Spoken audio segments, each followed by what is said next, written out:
She entered the wrong Zoom meeting. The CEO boss said, "Stay, I was waiting for you." Maya's hands trembled as she clicked the Zoom link. Her laptop fan hummed, her internet wavered, and her heart pounded harder than both. She had been looking for jobs for months, drowning in rejection emails, automated responses, and the silence that felt louder than anything else. This morning was supposed to be just another online networking event, a chance to connect with strangers who might or might not care about her resume. She didn't expect much. In fact, she didn't expect anything at all. But life has a strange way of opening doors when we least expect it. She entered the meeting late, her hair tied up hastily, her notebook half scribbled with motivational quotes to keep herself sane. She thought she was clicking into the right webinar. Instead, her screen lit up with a small group of serious-looking people in suits. At the center was a man whose presence instantly filled the screen. Sharp eyes, gray streaks in his hair, and the kind of confidence that made silence feel powerful. Before Maya could fumble for the "leave" button, his voice cut through. "Stay," he said calmly, almost as if he had been expecting her. "I was waiting for you." Her chest tightened. "I'm sorry, I think I'm in the wrong meeting," she stuttered, cheeks burning. But the man, who turned out to be none other than Daniel Roth, the CEO of one of the fastest growing firms in the country, leaned forward. His tone was firm but strangely gentle. "Sometimes the right meetings come from mistakes. Stay." And so she did. What followed was something Maya couldn't have written in her wildest dreams. The meeting was about an upcoming leadership project, a groundbreaking initiative where the company was searching for new talent, creative thinkers who could look at problems differently. At first, Maya kept her microphone muted, praying no one would call her out. But then Daniel asked her directly, "You, the one who just joined, what do you think?" Her pulse raced. She could log off and disappear forever. Or, she could take the risk. She swallowed hard and spoke. "I think, sometimes people at the bottom see things people at the top can't. Maybe you need fresh eyes, not polished resumes." For a moment, silence. Then Daniel smiled. A real smile, not corporate, not forced. "That's exactly what I was hoping to hear." From that day, everything changed. Daniel invited her to join future brainstorming sessions, even though she had no official role. The other executives raised their eyebrows, some even whispering behind her back. Who was this girl? Why was she here? She had no degree from a fancy university, no executive experience, no impressive job title. Just grit, hunger, and ideas. And ideas, it turned out, were more powerful than gold. Maya worked harder than she ever had before. Days blurred into nights. She poured her energy into presentations, staying up until dawn perfecting slides and proposals. But with every step forward, she faced new challenges. Some executives dismissed her input, calling her too young, too inexperienced, or worse, lucky to even be here. There were days she cried after logging off, wondering if she should walk away before her heart broke from disappointment. But every time she doubted herself, Daniel's words echoed in her mind, "I was waiting for you." He became not just a boss but a mentor, pushing her when she wanted to quit, reminding her that sometimes destiny arrives disguised as an accident. Under his guidance, she grew. Her voice grew steadier, her confidence stronger, her ideas sharper. Months passed, and then came the company's biggest challenge yet. A global crisis shook the industry, threatening to shut the company's doors forever. Revenues collapsed. Investors grew restless. The executives panicked. Everyone was looking for solutions, but none seemed good enough. And then, unexpectedly, Maya stood up. Her idea was radical, risky, and nothing like the safe plans the board was proposing. But it was human. It was bold. It focused not just on profits, but on people. At first, they laughed. But Daniel didn't. He backed her with full force. "Sometimes," he told the board, "the fresh eyes see the path we've been blind to." Her plan was approved. Slowly, against all odds, it worked. The company not only survived but emerged stronger, more trusted, and more respected than before. When the dust settled, Daniel called her into a one-on-one meeting. He looked at her the same way he did the first day, except this time, she wasn't trembling. "Maya," he said softly, "do you understand why I told you to stay that day?" She shook her head. "Because leaders don't always come dressed as leaders. Sometimes they arrive nervous, uncertain, convinced they don't belong. But they do, and the world is waiting for them, even if they don't know it yet." Her eyes filled with tears. For so long, she had felt invisible, unwanted, replaceable. And yet here she was, not by accident, but by purpose she never saw coming. That night, Maya closed her laptop and whispered to herself, "I was waiting for me too." The weight of new doors. Maya thought her life would get easier after her plan saved the company. But success, she quickly learned, wasn't the end of the road. It was just the beginning of a harder one. Within weeks, Daniel officially offered her a full-time position, not as an assistant or intern, but as a strategic advisor. It was a title she had never dreamed of having at her age. Overnight, her world changed. The girl who once worried about paying rent was now invited into boardrooms, her name printed on confidential memos, her ideas requested at meetings where billion-dollar decisions were made. But where one door opened, another slammed shut. Her old friends began treating her differently. Some were proud, but others whispered that she had gotten lucky, that she had fallen into success. On social media, anonymous voices accused her of only getting ahead because Daniel had chosen her. The whispers of favoritism grew louder, and soon even colleagues inside the company started to resent her. Maya tried to ignore it. She buried herself in work, arriving early, staying late, proving with every word and action that she belonged. But no matter how hard she worked, the feeling of being an outsider lingered. The board was filled with Ivy League graduates, people with decades of experience, people who knew each other's families and histories.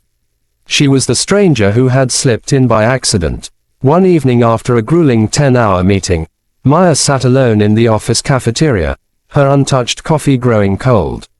Daniel found her there. "You've been quiet lately," he said, sitting across from her. She tried to smile but failed. "They don't want me here. I can feel it." He leaned forward, his voice steady. "Do you think I haven't faced the same thing? When I was your age, I walked into rooms where people didn't think I belonged. The difference is, I stayed until they had no choice but to accept me." His words gave her strength, but the challenges grew heavier. Months later, the company prepared for its biggest launch in history, a product that would redefine their industry. The responsibility was enormous, and Daniel trusted Maya with leading part of the campaign. It was her chance to prove herself once and for all. But that was exactly when her greatest rival emerged. Clara Hastings, a senior executive with decades in the field, had been eyeing the same leadership role. Clara was brilliant, polished, and ruthless. She didn't hide her dislike for Maya. At every meeting, Clara undermined her, twisting her ideas, questioning her judgment, making her stumble in front of others. At first, Maya shrank under the pressure. She would rehearse presentations all night, only to be interrupted by Clara's cutting remarks the next morning. The humiliation stung. One night, Maya called her mother in tears. "Maybe I should quit. I was never supposed to be here anyway. It was an accident, remember?" Her mother's voice was gentle but firm. "Maya, mistakes don't last this long. That CEO saw something in you because it's real. If you walk away now, you're not just proving Clara right, you're proving yourself wrong." The next morning, Maya returned with a fire in her eyes. For weeks, she prepared, studying every angle of the project, anticipating Clara's every objection. When the final presentation day came, she stood tall before the board. Clara interrupted, but this time, Maya didn't falter. She countered every challenge with facts, numbers, and vision. By the end, the room was silent, not because she had been defeated, but because she had won them over. Daniel was the first to clap. Slowly, the rest followed. Even Clara, though tight-lipped, could not deny Maya's victory. But success came at a price. The pressure left Maya exhausted, her health slipping, her personal life fading into the background. She had achieved what she thought she wanted, but late at night, staring at her reflection in the darkened laptop screen, she wondered, was it worth it? One evening, Daniel called her into his office. He looked different, older, more tired. He confessed something he had never told her before. Maya, I wasn't waiting for you because of your ideas. I was waiting for you because I saw myself in you. When I was young, I let ambition eat everything else in my life. Don't make the same mistake. Her chest tightened. For the first time, she saw not just the CEO, but the man behind the title. He had built an empire but carried regrets heavier than gold. That night, Maya made a decision. She wouldn't let success strip her of her soul. She would lead differently. With empathy, with balance, with courage. The journey ahead was still uncertain. But one thing was clear. She was no longer the nervous girl who clicked the wrong Zoom link. She was Maya, a leader forged not by chance, but by choice, the test of leadership. Months turned into years, and Maya's presence in the company grew undeniable. What began as a mistake had now become destiny.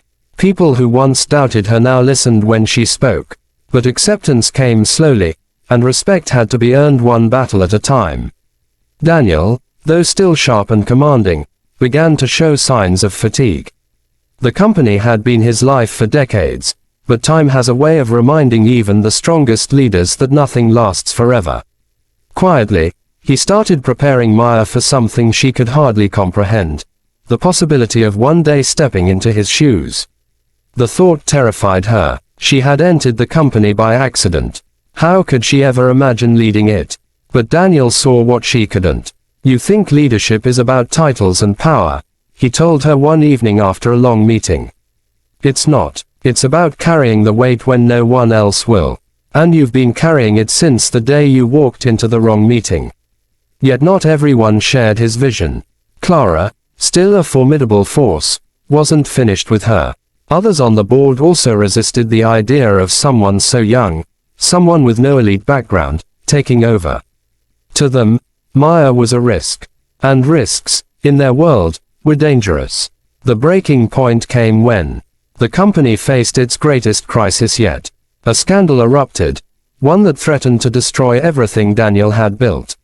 A trusted partner had been caught in corruption, and though the company itself wasn't directly guilty, the association was enough to drag their name through the mud. Headlines screamed betrayal, investors pulled back, and employees panicked about losing their jobs. Daniel was devastated. He had built his empire on trust, and now that very foundation seemed broken. For the first time, Maya saw him not as unshakable, but as a man at war with himself.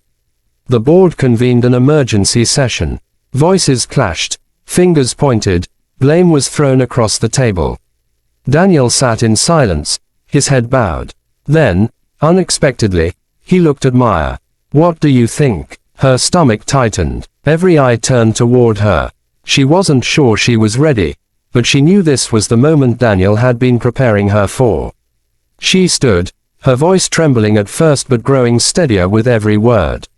We can't hide. If we bury this scandal, we lose everything anyway. The only way to survive is to face it head on, admit where we failed, fix it publicly, and rebuild trust from the ground up.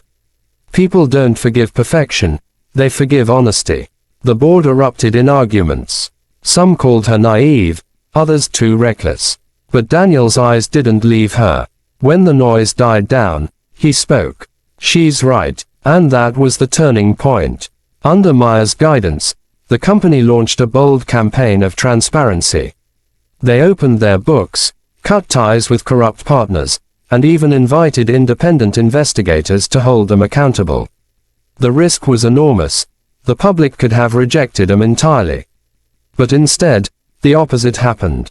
Slowly, trust returned. Investors admired their honesty, clients respected their courage, and employees felt proud again. The scandal didn't destroy the company. It transformed it, and at the center of that transformation was Maya. Weeks later, Daniel called her into his office one last time. His face was pale, his voice softer than she had ever heard. "I'm stepping down," he said. "It's time." Her heart stopped. "Daniel, I can't." "Yes, you can," he interrupted. "You already have. The company isn't just mine anymore. It's yours. You were the future I was waiting for." Tears burned her eyes. She wanted to argue, to refuse, to cling to the safety of being second. But she remembered the girl who had once doubted she even belonged. That girl was gone. This was who she had become. When the official announcement was made, the world was stunned. Maya, the unknown outsider who had once stumbled into the wrong Zoom meeting, was now the CEO of one of the most powerful companies in the industry. Headlines called it a modern Cinderella story, but she knew it wasn't magic. It was courage, mistakes, struggle, and the choice to keep showing up even when she wanted to run. On her first day as CEO, she stood in front of the employees, thousands of faces staring back at her, some skeptical, some hopeful, all waiting. She took a deep breath. "I can't promise I won't make mistakes," she began. "But I can promise that every mistake will be met with honesty, every decision with integrity, and every challenge with courage. Because leadership isn't about being perfect. It's about never walking away when people need you most." The applause that followed wasn't just for her title. It was for her journey. That night, as she closed her office door, she whispered the same words that had carried her through everything. "I was waiting for me too." The legacy of courage. Becoming CEO didn't feel like victory at first. It felt like weight. Maya sat alone in the top floor office, the city lights glowing below her like 1,000 watchful eyes. For years, she had dreamed of success, but no one tells you that the higher you climb, the lonelier it becomes. Every decision she made now carried consequences for thousands of employees and their families. Every word she spoke could ripple through markets and headlines. She often thought back to that day, the day she clicked the wrong Zoom link. Sometimes she smiled at the irony. Other times, she wondered if destiny had chosen her too soon. Her challenges weren't over. In fact, they had only begun. The company faced growing competition. New tech startups were rising fast, led by aggressive young leaders hungry to crush anyone in their way. They weren't afraid to cut corners, to manipulate, to promise impossible things just to steal clients. Maya's board urged her to fight fire with fire, slash jobs, cut costs, abandon ethics if necessary. But Maya remembered Daniel's warning.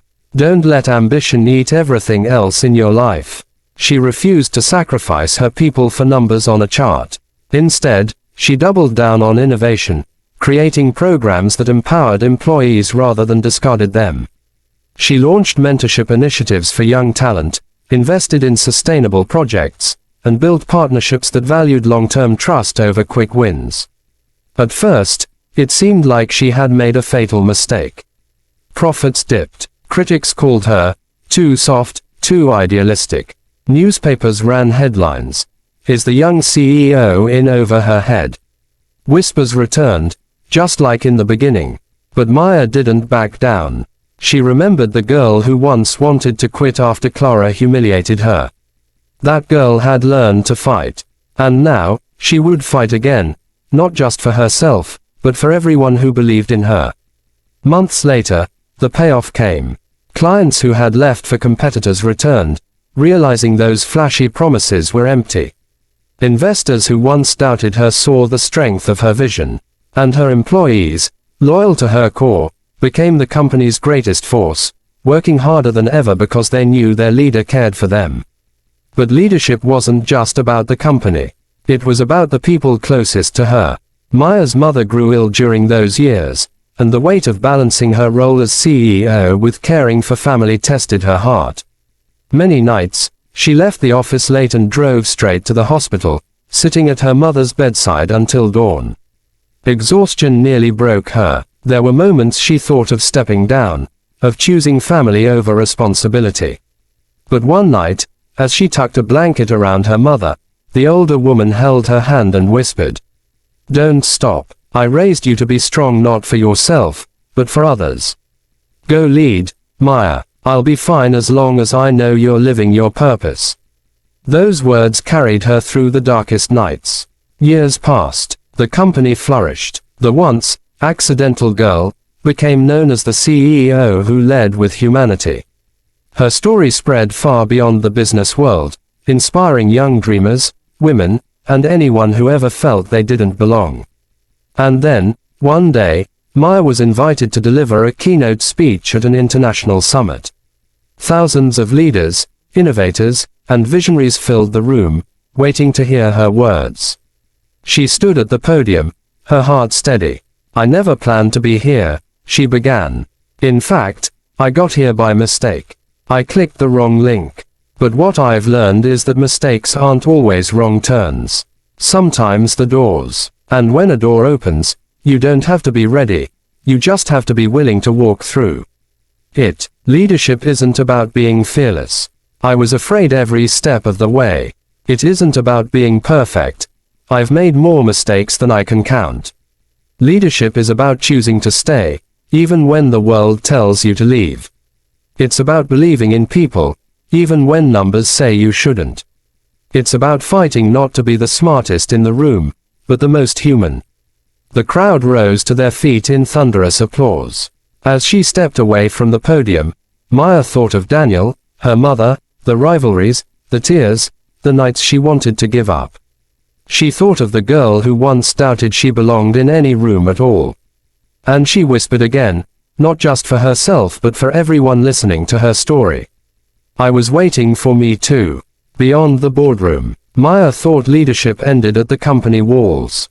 But as her influence grew, she realized the world outside was watching her even more closely than those within. Journalists quoted her speeches, students wrote essays about her, and young women reached out from across the globe, calling her an inspiration. At first, she didn't know how to handle it. She hadn't asked to be a role model. She hadn't planned for her life to be dissected, analyzed, and turned into a story for others. She was just a girl who clicked the wrong link. But destiny, it seemed, had other plans. One morning, she opened her inbox to find hundreds of letters from young professionals struggling with rejection, doubt, and poverty, the very things she had once lived through. They weren't asking for money or jobs. They were asking for hope, for a reason to keep trying. That night, Maya couldn't sleep. She sat on her balcony, staring at the city skyline, feeling both humbled and overwhelmed. She had carried the company through storms, but could she carry something bigger, the weight of being a voice for others? The answer came in the most unexpected way. A devastating natural disaster struck a nearby region. Thousands were left homeless, businesses destroyed, children without schools. The government struggled, charities were overwhelmed, and fear spread like fire. For days, Maya couldn't concentrate. Her company was thriving, but outside, people were suffering. Finally, she stood before her board and made an announcement that stunned them all. "We are redirecting a portion of our profits to rebuild communities. Not just with donations, but with action. We will build schools, create jobs, and invest in lives, not just markets." The board protested. "It's not our responsibility. Our duty is to shareholders, not strangers." But Maya stood firm. "Shareholders invest in us because they believe in growth. Growth isn't just numbers. Growth is people. If we don't stand for that, we stand for nothing." The vote was close, but once again, Daniel's old allies, and her new supporters, backed her. The plan went forward, and the world noticed. The company's relief efforts transformed not just the disaster-stricken region, but the image of corporate responsibility itself. Other businesses followed suit, inspired by Maya's bold example. She wasn't just leading a company anymore. She was changing an industry. But her journey wasn't without personal cost. The constant travel, the endless pressure, the burden of being a global figure wore her down. One evening, after delivering a keynote in front of world leaders, she collapsed backstage from exhaustion. For the first time, She realized she was pushing herself too far. Lying in the hospital, her mother's words echoed again. I raised you to be strong not for yourself, but for others. But now she wondered, could she truly help others if she lost herself? It was then she understood something profound. Leadership wasn't about carrying the entire world alone. It was about building others strong enough to carry it with you. She began mentoring new leaders, not just in her company but worldwide. She created programs for young entrepreneurs, scholarships for students, and networks for women who had been told, no, one too many times. She poured into others what Daniel had once poured into her. And slowly, her legacy began to take shape. Years later, when she stood on another stage, older, wiser, and no longer the nervous girl from years ago, she looked out at an audience filled with young faces, dreamers just like she once was. She smiled and said, I didn't arrive here because I was the smartest, the richest, or the most powerful. I arrived here because I stayed. I stayed when I was scared, when I was doubted, when I was tempted to leave.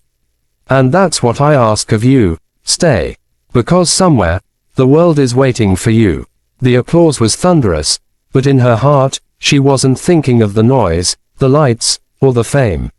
She was thinking of a single click years ago, on a morning when she thought nothing mattered. The wrong link had become the right path. And Maya knew at last, this wasn't about accidents, luck, or even success. This was about purpose. Maya's story teaches us that true leadership doesn't end with success, it begins with service. The wrong turn, the wrong room, the wrong meeting may change your life. But what you do with that chance, that's what changes the world.